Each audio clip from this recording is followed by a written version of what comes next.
မကြခင်မှာထွက်ရှိမဲ့တကြံပိတ်ရဲ့တူရကီခီးစဉ်နေနဲ့မိတ်ဆက်ပေးချင်ပါတယ်။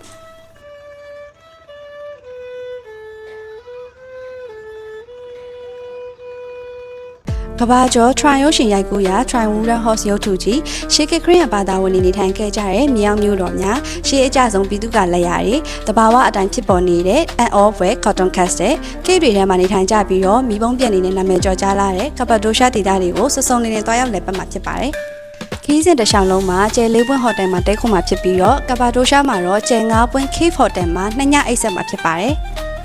အဲ့ဒါအပြင်ခီးတဲ့များပင်ပန်းမှုတတ်တာအောင်ပြည်တွင်းလေကြောင်းလိုင်းကိုထပ်သွင်းစီစဉ်ထားပေးပြီးတော့တူရကီကိုနောက်တစ်ခေါက်ထပ်သွားကြမလို့လောက်အောင်တနိုင်ငံလုံးကိုနက်နက်ဆက်စုံလည်ရောက်ရှိအောင်စီစဉ်ပေးထားပါတယ်။ဈေးနှုန်းနေနဲ့ကတော့9ညအိတ်10ရက်ခီးစဉ်ကို US ဒေါ်လာ3300ကျပ်တက်မှာဖြစ်ပြီးတော့ဗီဇာကြီးအပါဝင်ဖြစ်ပါတယ်။ဗီဇာလျှောက်ထားဖို့အချိန်ယူရတဲ့အတွက်ကြောင့်အမြဲဆုံးစည်ရေးပင်သွင်းမှုတော့လိုအပ်ပါရဲ့နော်။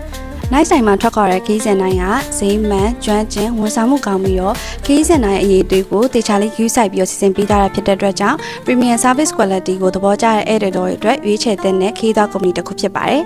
။ခီးစဉ်များအပြင်ပြည်တွင်းပြည်ပလေးလက်မှတ် Visa Hotel နဲ့ Travel Insurance တွေကိုတနေရာထဲမှာ One Stop Travel Service ကိုအကောင်းဆုံးဝန်ဆောင်မှုပေးနေတယ်။ Nice Time Travel ကိုအခုပဲဆက်သွယ်ပြီးတော့တင်ရဲ့ခီးစဉ်တွေကိုအလွယ်ကူဆုံးစတင်လိုက်ပါ။